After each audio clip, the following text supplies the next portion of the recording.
पूर्व मुख्यमंत्री बनारसी दास गुप्ता की 108वीं जयंती पर बीडी गुप्ता पार्क में हवन यज्ञ व उनकी समाधि स्थल पर श्रद्धा सुमन अर्पित किए गए। हवन में शहर के अनेक गणमान्य व्यक्तियों के साथ उनके सुपुत्र व बीडी गुप्ता फाउंडेशन के अध्यक्ष अजय गुप्ता व स्वर्गीय बनारसी दास गुप्ता के पौत्र और पौत्रवधू प्रियांश और इश्ता हांसी रोड स्थित बीडी गुप्ता पार्क में हवन यज्ञ के साथ उनके समाधि स्थल व प्रतिमा के समक्ष अपने श्रद्धा सुमन अर्पित किए गए। बीडी गुप्ता पार्क में उनके समाधि स्थल पर पुष्प अर्पित करते हुए बीडी गुप्ता फाउंडेशन के अध्यक्ष एवं स्वर्गीय बीडी गुप्ता के सुपुत्र अजय गुप्ता ने कहा कि बाबूजी ने हमेशा निष्काम भावना से काम किया। शिक्षा के प्रति विशेषकर महिला शिक्षा के उत्थान में उनके द्वारा किए गए कार्यों को हमेशा याद रखा जाएगा। वे सदा नारी शिक्षा के प्रबल समर्थक रहे। उन्होंने बेटी बचाओ बेटी पढ़ाओ का महत्व कई वर्ष पहले ही जान लिया था और नारी शिक्षा एवं नारी उत्थान के लिए उन्होंने आदर्श महिला महाविद्यालय की नींव रखी। उनके द्वारा लगाया गया पौधा आज एक वट वृक्ष बनकर लड़कियों को शिक्षा रूपी फल प्रदान कर रहा है। उन्होंने कहा कि बाबूजी ने हमेशा सर्व समाज के प्रबुद्ध समाज सेवियों के साथ मिलकर समाज के पर्याप्त बुराइयों का न केवल विरोध किया बल्कि उन्हें जड़ से उखाड़ने में आजीवन प्रयासरत रहे। जी सर, आज बाबूजी की 108वीं जन्म जयंती समारोह है।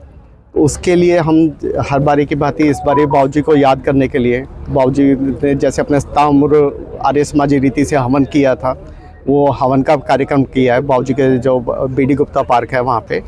और यहाँ पे हम सब एकत्रित होकर बाबूजी के आदर्शों को, उनके जो सिद्धांत थे उनको याद करते हैं और सबको ये आशा करते हैं कि वो बाबूजी के उस पर चलें और बाबूजी का पथ फॉलो करें। दूसरों को भी उनसे शिक्षा लें। बिल्कुल, उनका पूरा जीवन ही एक शिक्षा देने लायक रहा है। उनके आप कोई भी आप देखिए, वो उनमें जो अपने जो लोगों का सम्मान करते थे, जिस हर लोगों का उन्होंने क्या गरीबों के लिए किया, उन्होंने पिछड़े वर्ग के लिए काफ़ी कार्य किया और सबसे ज़्यादा उनका जो योगदान रहा वो महिला सशक्तिकरण के लिए रहा। उन्होंने कन्याओं की शिक्षा के लिए एक धर्मशाला में एक शिक्षण संस्थान शुरू किया जो आज एक वटवृक्ष में आदर्श कॉलेज के रूप में खड़ा है। तो उस समय जब 70 के दशक में जो बेटी बचाओ बेटी पढ़ाओ के बारे में कोई सोचता नहीं था, उस टाइम जो उन्होंने कार्य किया वह निश्चय ही वो एक शिक्षा के लिए और अनुसरण करने योग्य है। उनके द्वारा और क्या क्या कार्य किए गए जो आज लोगों को प्रेरणा? सबसे ज़्यादा उन्होंने समाज में जो कुरीतियाँ हैं उनको दूर करने के लिए बहुत उन्होंने कार्य किया। जैसे दहेज की प्रथा है, सामूहिक विवाह का उन्होंने कार्यक्रम चालू किए।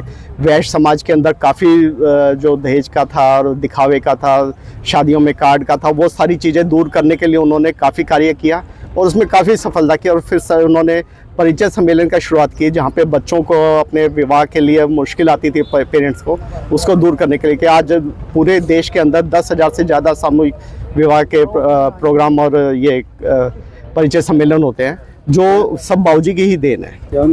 उनका बहुत उन्होंने जो आज करा था समाज को एकत्रित करने के लिए, कुरीतियाँ दूर करने के लिए और महिला शिक्षा के लिए आप देखिए जो उन्होंने शुरुआत की थी। आज भिवानी के अंदर गांव-गांव तक के अंदर महिला कॉलेज खुले हुए, वो शुरुआत तभी करी थी उन्होंने, नहीं तो पहले कोई सोचता ही नहीं था इस बारे में। ठीक है। आज आदरणीय स्वर्गीय श्री बनारसी दास गुप्ता की 108वीं जयंती के उपलक्ष्य में आज हवन यज्ञ का श्री बनारसी दास गुप्ता पार्क के अंदर आयोजन किया। इसमें मुख्य रूप से मैं तो एक ही बात कहना चाहता हूँ, श्री बनारसी दास गुप्ता एक व्यक्ति ना होकर एक संस्था थे। उन्होंने नारी शिक्षा, दहेज प्रथा, बाल विवाह, विधवा विवाह, अनेक सामाजिक बुराइयों पर कुठाराघात किया और राजनीति के अंदर भी वो ऊंचे मुकाम पर पहुंचे। 2 बार मुख्यमंत्री बने, 1 बार डिप्टी सीएम बने और अनेकों बार आईपीएम बने। और मैं तो ये कहना चाहता हूँ कि उनकी देखरेख में पूरे हरियाणा के अंदर बिजली और पानी का जो जाल आज नजर आ रहा है वो उनकी देखरेख का ही रिजल्ट था।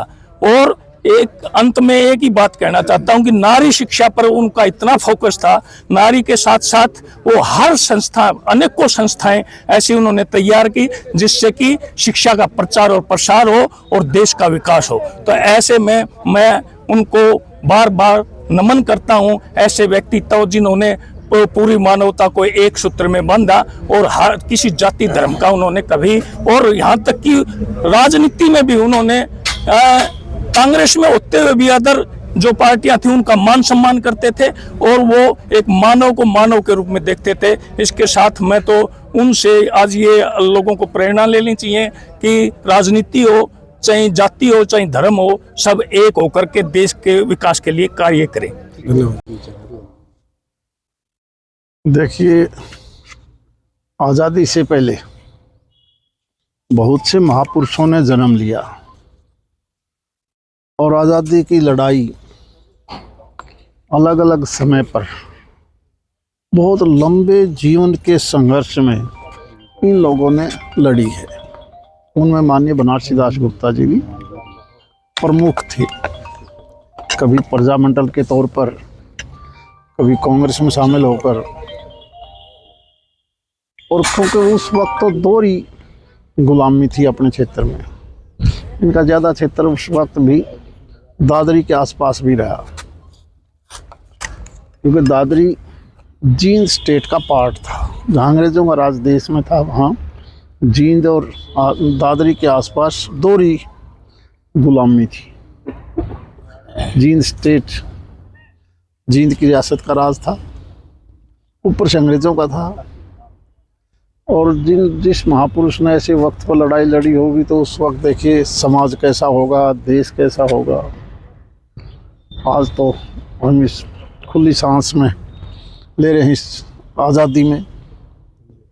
तब ना बिजली थी, ना सड़क थी, ना पानी था, पेट भरने के लिए अनाज भी पूरा नहीं था। और उस संघर्ष का ही असर था कि वो लोग जब देश आज़ाद हुआ, जब सत्ता मिली, तो वेलफेयर के ऊपर सबसे ज़्यादा काम करते थे। वेलफेयर के नाम पर, डेवलपमेंट के नाम पर अपना हित नहीं देखते थे। आज का आदमी पहले मैं, बाद में देश और स्टेट, इनके द्वारा चलाई गई कितनी संस्थाएं देखोगे आप, एजुकेशन की, हेल्थ की, वो एक निस्वार्थ भावना से काम करते थे। आज वाले तो बल्कि बने बनाए सौदे में इस प्रकार लगे रहते हैं कि मुझे इसमें से क्या मिलेगा, मुझे इसमें से क्या मिलेगा। इसीलिए आप देश में बहुत सी संस्थाओं का हाल देखते होंगे। एक ये महापुरुष थे जिन्होंने एक एक पैसा इकट्ठा करके लोगों से चंदा मांग के, सरकार से बाहर रहते हुए भी, सरकार के अंदर रहते हुए भी इस प्रकार का काम किया। इसलिए आज हम ये जयंती 108 साल पहले जिनका जन्म हुआ था, ये जयंती मनाते हैं। इनको बहुत बहुत न केवल ऐसे मौके पर हम भगवान से यही प्रार्थना कर सकते हैं कि ऐसे महापुरुष दोबारा हमारे यहाँ पैदा हो। सर, बिहार चुनाव के लिए क्या कहेंगे, किसकी जीत? चुनाव में अब नवंबर को सरकार एनडीए की अच्छे बहुमत से बनेगी। और बताओ।